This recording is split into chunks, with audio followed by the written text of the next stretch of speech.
Hi hello வாங்க, எப்படி இருக்கிறீங்க? நல்லா இருக்கிறீங்களா? இன்றைக்கி அஸ்வின் சீக்ரெட் சமையலில் சூப்பரான ஒரு தட்டை பண்ண போகிறோம்னா அரிசி மாவில் ஒரு தட்டை செய்யலாம். அது எப்படி செய்கிறதுன்னு பார்க்கலாமா? ரொம்ப நல்லா டேஸ்டியாக மொறுன்னு வீட்டிலையே நம்ம அரிசி மாவு வச்சு நம்ம எப்படி செய்கிறது பார்க்கலாம். பாருங்கள், காரத்துக்கு இது ரொம்ப காரம். இந்த மிளகா உங்களுக்கு காரம் இல்லைன்னா 4-5 மிளகா போட்டுக்கோங்க. எவ்வளோ காரம் வேணுமோ அவ்வளோ காரம் போட்டுக்கலாம். இது பூண்டு எடுத்துக்கோங்க. 2-3 பூண்டு எடுத்து நல்லா தோல் எடுக்காமே போடுங்க, நல்லா வாசனையாக இருக்கும். இது மிக்சி ஜாரில் போட்டு நம்ம நல்லா குறப்பாக அரைச்சிட்டு வந்துடணும். பாருங்கள், அடுத்தது கருவேப்பிலை. இந்த கருவேப்பிலையை பூண்டு இந்த மிளகா இதை நம்ம மிக்சி ஜாரில் ஒன்றும் பாதியமாக அரைச்சிக்கணும். பாருங்கள், 1 கப்பு அரிசி மாவு. நான் வீட்டில் அரைச்ச மாவு தான் எடுக்கிறேன். அரிசி மாவு நீங்கள் இடியாப்ப மாவு இருந்தாலும் எடுத்துக்கலாம், நல்லாயிருக்கும். 1 கப்பு தான் எடுத்துருக்குறேன். இப்போ அதில் நம்ம பாருங்கள், இந்த மாதிரி அரைச்சிக்கணும். ஒன்றும் பாதியமாக நைஸாக இருக்கக்கூடாது. ஒன்றும் பாதியமாக பூண்டு, கருவேப்பிலை,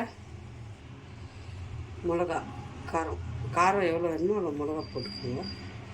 அதை அப்படியே அரைச்சி இதில் போட்டுருக்கோம். நான் கொஞ்சம்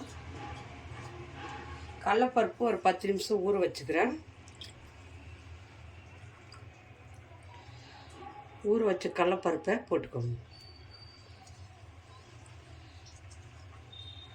ஒரு 10 நிமிஷம் ஊற வைங்க, போதும். அவ்வளோதான். நல்லா மொறுப்பாக இருக்கும், சாப்பிட்றதுக்கு டேஸ்ட்டாக இருக்கும்.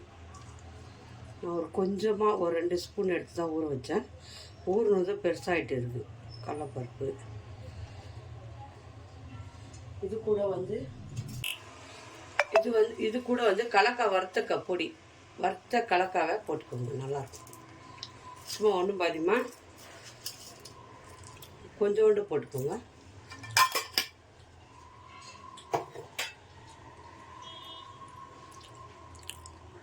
எல்லாம் போட்டாச்சு. இப்போது நம்ம இந்த கலக்காய் இது பாருங்கள், இந்த மாதிரி 2 போடுங்க.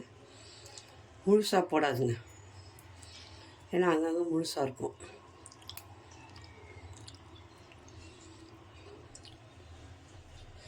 இது தேவைக்கு உப்பு,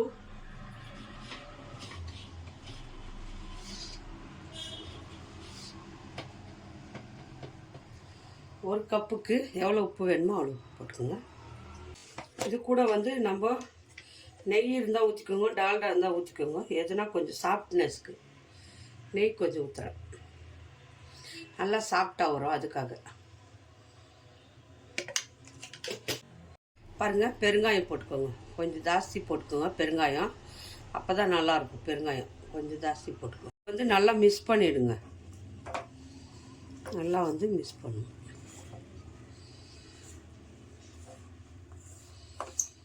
எல்லாத்தையும் இதில் மிக்ஸ் பண்ணுங்க. பாருங்கள், நல்லா இதில் நல்லா மிக்ஸ் ஆகணும். உப்பு, நெய் எல்லாமே கூட கொஞ்சமாக எண்ணெய் ஊற்றி, எண்ணெய் கொஞ்சம் சூடு பண்ணி நம்ம இதில் பிசைஞ்சுக்கணும். எடுத்து எண்ணெயை பக்கத்தில் நல்லா சூடு பண்ணிக்கோங்க. சூடு பண்ணி அதில் ஊற்றி நம்ம பிசைஞ்சுக்கணும். அது நல்லாயிருக்கும் தட்டை. பாருங்கள், இதெல்லாம் பிசைஞ்சாச்சு. நல்லா அந்த பூண்டு வாசனை, பெருங்காய வாசனை ரொம்ப டேஸ்ட்டாக இருக்கும் சாப்பிட்றதுக்கு கூட. இப்போது ஆயில் ஊற்றி பாருங்கள், ஆயில் சூடு பண்ணிக்கிறேன். புகை வருதா, அதை அப்படியே ஊற்றுக்கணும். புகை வருது பாருங்கள். இப்போ சூடாக இருக்கு இல்லையா, அதை நல்லா அப்படி பிசைஞ்சிடணும். எல்லாத்துலேயும் நம்ம இந்த ஆயில் படணும். இந்த மாதிரி பிசைஞ்சு இப்போது நம்ம தண்ணி கொஞ்சம் கொஞ்சமாக ஊற்றி இதை சப்பாத்தி மாவு மாதிரி பிசைஞ்சுக்கணும். கட்டி இல்லாமல் நம்ம நல்லா இந்த ஆயில் நல்லா ஆறிச்சு நினைக்கிறேன். அவ்வளோதான். இதெல்லாம் நல்லா அப்படி பிசைஞ்சு எல்லா இடத்துலையும் ஆயில் போடணும்.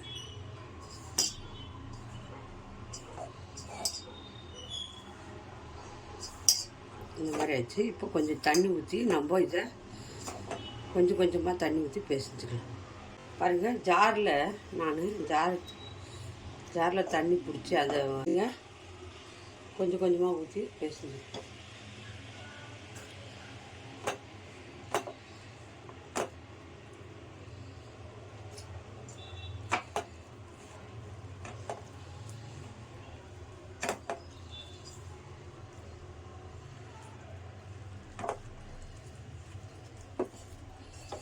நல்லா நம்ம சப்பாத்தி மாவு மாதிரி பேசிச்சுக்கோங்க. நல்லா சாஃப்டாக பேசிச்சுக்குங்க, கெட்டியாக பேசியாதுங்க.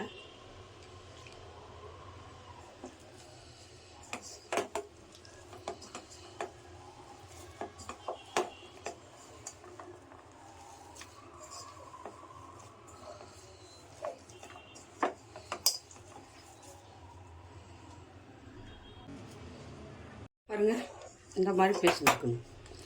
நல்லா சாஃப்டாக இருக்கணும். அப்படி இந்த மாதிரி சாஃப்டாக பேசுங்க, ரொம்ப கெட்டியாக பேசியாதுங்க. ஏன்னா தட்டுறதுக்கு கஷ்டமாக இருக்கும். இப்படி நம்ம உருண்டை எடுத்து தட்டி தட்டி போட போகிறோம். சரிங்களா?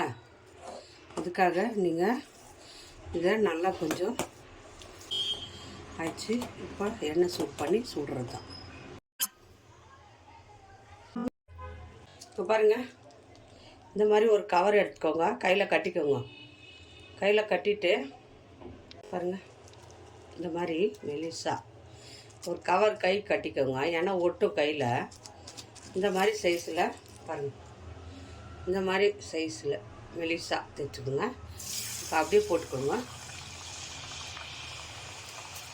சேம் அதே போல் தான் பாருங்கள். புரியுதா?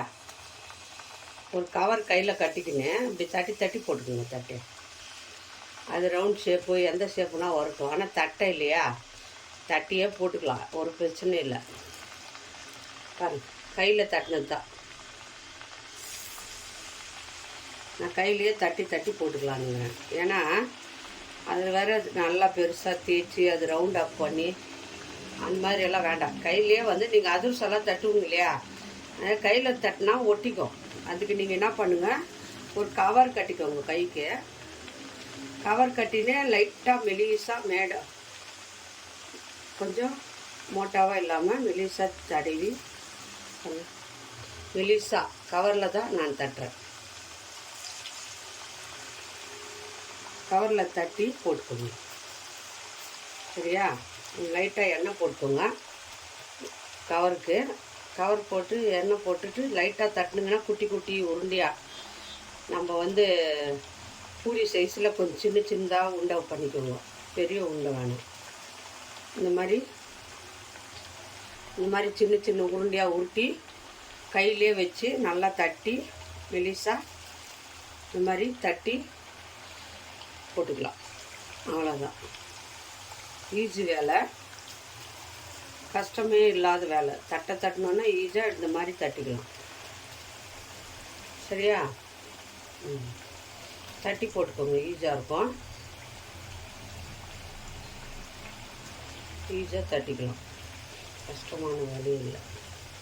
ஒன்று ஒன்றா எவ்வளோ வேணுமோ அவ்வளோ தட்டி போட்டுக்கலாம். இப்போ சின்னதாகவும் போட்டுக்கலாம், பெருசாகவும் போட்டுக்கலாம். கொஞ்சம் மீடியமாக வச்சுக்கோங்க, ஹையில் வைக்காதுங்க, தீஞ்சிடும். ஏன்னா நம்ம ஹையில் வச்சோம்னா அது ஒரு மாதிரி தீஞ்சிடும். மெதுவாக வச்சிங்கன்னா உள்ள மாவெல்லாம் வெந்து சாஃப்டாக வரும். எவ்வளோ சைஸ் வேணுமோ அவ்வளோ சைஸ். சின்னது பெருசு ஒரே லெவல் வேணும்னு இல்லை. நம்ம வீட்டில் தான் சாப்பிட போகிறோம். அதுக்கு எந்த மாதிரி சட்னா என்ன இருக்குது, ஈஸியாக சின்ன சின்னதாக தட்டிக்கணும். தட்டியை கையில் தட்டி போட்டாலும் நல்லா தான் வரும். சரிங்களா? ஈஸியாக இருக்கும் கையில் தட்டி போடுறதுக்கு. உங்களுக்கு தான் அது தேய்க்கணும், அது அப்புறமா எடுத்து வைக்கணும், அந்த மாதிரி இல்லாத இந்த மாதிரி இல்லாமல் தட்டி தட்டி இதில் எவ்வளோ வேணாலும் போடலாம். இது எண்ணெய்க்கிற அளவுக்கு நம்ம இதை தட்டியை தட்டி போட்டுக்கலாம். ஒரு 5 நிமிஷம் விடுங்க. சின்னதாக இது முதல்ல போட்டதெல்லாம் வெளியே வரும். நல்லா வேக வச்சு எடுத்துக்கோங்க. மாவு வந்து உள்ளே வேகணும். அதுக்காக தான் மீடியமாக வச்சுக்கணும், ஹையில் வைக்கக்கூடாது. கலக்காய் போட்டுக்கிறோம். இதில் வேர்க்கடலை, கடலப்பருப்பு எல்லாமே போட்டுக்கிறோம். ரொம்ப டேஸ்டியாக இருக்கும் சாப்பிட்றதுக்கு. சரிங்களா? நல்லா கொஞ்சம் மீடியமாக வச்சு வேக வைங்க. உள்ளெல்லாம் வெந்து வரணும். ஹையில் வச்சிங்கன்னா சீக்கிரமாக கருகிடும். பாருங்கம்மா, நல்லா வெந்துடுச்சு பாருங்கள். நல்லா வந்து நல்லா வெந்து இந்த மாதிரி வரணும். பாருங்கள் எவ்வளோ சூப்பராக வந்துருக்கு. எண்ணெய் இல்லாமல் எடுத்துடுங்க.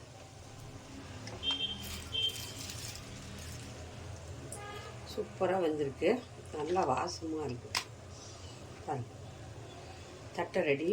இன்னொரு வாட்டி நான் தட்டி போட்டு பாருங்கள். சூப்பராக டேஸ்டியாக நம்ம 1 கப்பு மாவு, அரிசி மாவு வச்சு நல்லா சூப்பராக பண்ணிட்டோம்.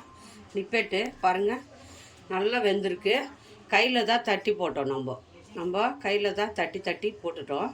நல்லா சூப்பராக வந்துருக்கு பாருங்கள். இதுக்கு மொறுன்னு இருக்கு. அரிசி மாவு 1 கப்பு இருந்தால் போதும். நிப்பேட்டு 10 நிமிஷத்தில் செய்யலாம்.